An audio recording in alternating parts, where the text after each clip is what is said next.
नागदा में स्थित प्रकाश नगर स्थित जोशी परिवार द्वारा परिवार में पितरों की शांति तथा सुख समृद्धि की कामना को लेकर आयोजित 7 दिवसीय श्रीमद् भागवत कथा के 5वें दिन कथा स्थल पूरी तरह भक्तिमय वातावरण में सराबोर नजर आया। मुख्य यजमान राजकुमार जोशी, चंद्रशेखर जोशी, महेंद्र जोशी एवं समस्त जोशी परिवार सहित बड़ी संख्या में उपस्थित श्रद्धालुओं ने कथा श्रवण कर धर्म लाभ लिया। जीवन को सही दिशा देती है भागवत कथा। कथावाचक श्री नरेंद्र शर्मा राजगढ़ वाले गुरु जी द्वारा भगवान श्री कृष्ण की दिव्य और अलौकिक लीलाओं का मनमोहक वर्णन करते हुए कहा कि तारांकन भागवत कथा केवल एक धार्मिक आयोजन नहीं है, बल्कि यह मानव जीवन को सही दिशा देने और मोक्ष का मार्ग प्रशस्त करने का एक सशक्त माध्यम है। तारांकन कथा के दौरान जब भगवान की बाल लीलाओं और भजनों की प्रस्तुति हुई तो पूरा परिवार करतल ध्वनि और जयकारों से गूंज उठा। श्रद्धालु भाव विभोर होकर भजनों पर झूमने लगे। आयोजकों का संदेश। जोशी परिवार के सदस्यों ने बताया कि इस भव्य कथा का मुख्य उद्देश्य पूर्वजों पितरों की आत्मिक शांति और समाज में सुख शांति तथा आपसी सौहार्द की कामना करना है। राजू गुप्ता की रिपोर्ट।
सतयुग, त्रेता, द्वापर और कलयुग में हम जिस युग में रह रहे हैं कलयुग, वो कलयुग आज का नहीं है। इसके पहले 27 बार सतयुग, त्रेता, द्वापर, कलयुग बीत चुके हैं और ये 28वां कलयुग चल रहा है। तो हमारे जैसे कई आए और कई गए, लेकिन जिसने हनुमान जी को पा लिया, जिसने अपने गुरु को पा लिया, वो भव सागर से तर गया। और जिसने सांसारिक सुविधाओं को देखा, जिसने अपने अड़ोसी को, पड़ोसी को, परिवार से जब याचना करी, तो साहब उसके हाथ कुछ नहीं। द्रौपदी का भी यही हाल हुआ था। जब महाभारत का युद्ध हुआ तो तो उस समय जब उसका चीरहरण हो रहा था, तो उस समय धृतराष्ट्र को, कृपाचार्य को, भीष्म पितामह को, अनेक अनेक देवताओं को याद किया, अनेक अनेक ऋषियों को याद किया, अपने पिता दादा परदादाओं को याद किया, लेकिन कोई भी उसकी लाज बचा नहीं पाया। लेकिन जैसे ही अंत में कृष्ण को याद किया तो उसकी लाज बच गई। इसलिए कहते हैं जय जय जय हनुमान गोसाई, कृपा करहु गुरुदेव की नाई। जब हनुमान जी की शरण में चले जाते हैं ना, तो आपके जीवन में राहु केतु शनि सूर्य चंद्र मंगल बुध गुरु जितने भी अनिष्ट हो सब एक हो जाते हैं। और जब देवता अनुग्रह करते हैं तो फिर नवग्रह की क्या चाल चल जाती है। इसलिए आज भी कहते हैं कि जो शनिश्चर की अगर किसी प्रकार की साढ़े साथी अगर ढैया हो, किसी प्रकार की दृष्टि हो, तो साहब उसको बचाने में अगर कोई सामर्थ्य है तो वो हनुमान जी की शरण में है। इसलिए कलिकाल कलयुग में अगर आपको रहना है आनंद से इस लोक में और परलोक में भी आनंद से रहना है, तो आपको हनुमान जी की शरण लेना पड़ेगी। और हनुमान जी को प्रसन्न करने का एक ही मंत्र है, राम राम बोल प्यारे, राम राम बोल, राम राम बोल प्यारे, राम राम बोल। हनुमान जी को पाना है तो राम राम बोल, हनुमान जी को पाना है तो राम राम बोल, हनुमान जी को पाना है तो राम राम बोल, हनुमान जी को पाना है तो राम राम बोल। राम जी के अंग संग रहते हनुमान है, राम जी के अंग संग रहते हनुमान है, जहाँ मेरे राम जी वहाँ हनुमान है, जहाँ मेरे राम जी वहाँ हनुमान है। राम राम बोल प्यारे, राम राम बोल, राम राम बोल प्यारे, राम राम बोल, राम राम बोल प्यारे, राम राम बोल। करके ग्रसित हो जाते हैं। जब परिवार रिश्ते नाते इन मोड़ों पे जब हम रुक जाते हैं तो हमारा साथ देने वाला कोई नहीं होता। तो उस समय उस परिस्थिति में एक साधे सब सदे, सब साधे सब जाने। ये प्रत्यक्ष प्रमाण है कि जब कोरोना काल आया था 2019-20 का, तो साहब उस समय अच्छे अच्छे के काम बंद हो गए थे और अच्छे अच्छे निपट गए थे।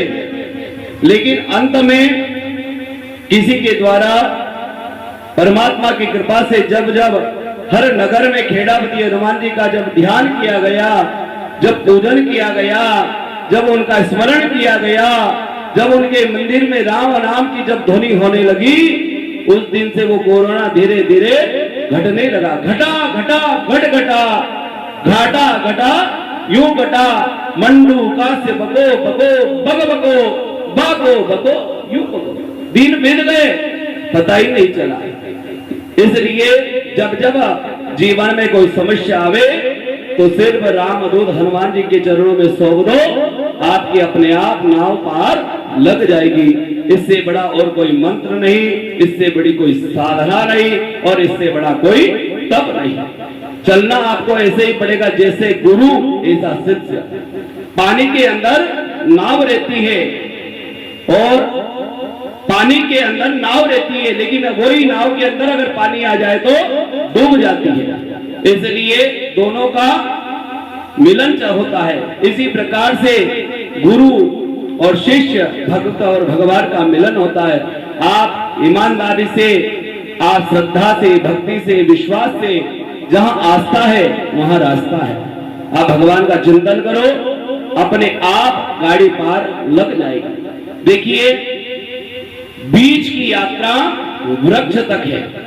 एक बीज बोते हैं जमीन में, भूमि में, तो वो एक बड़ा विशाल वट वृक्ष बन जाता है। और एक नदी की यात्रा सागर तक है। छोटी सी चुलबुरी से निकलती है और बड़े सागर में जाकर के मिल जाती है।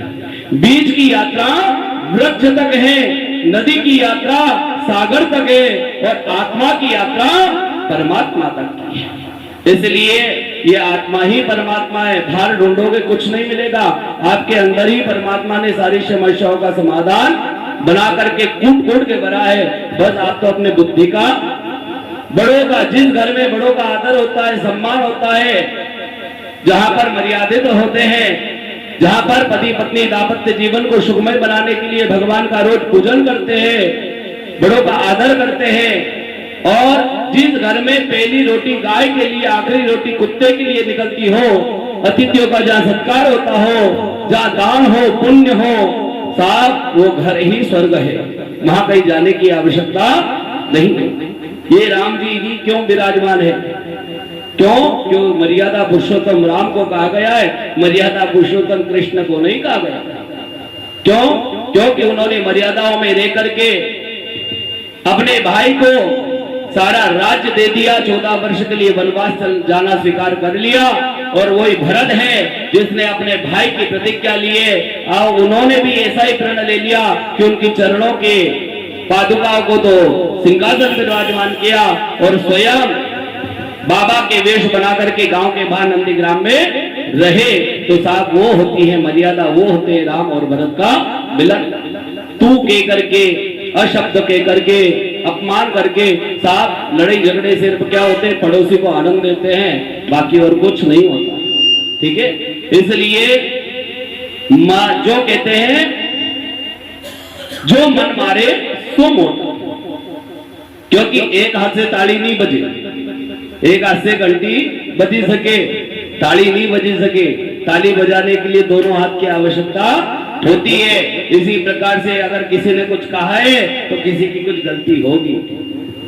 नी है ऐसा हो नहीं सकता, अगर नी है अगर फिर भी कुछ सुना है तो साहब एक बार अगर उसे ठंडे दिमाग से समझोगे तो कहीं ना कहीं अपनी छोटी सी गलती समझ में आएगी। वो आज की नहीं हो सकती है, महीने की हो, साल की हो, 2 साल की हो, या पुराने जन्म की हो।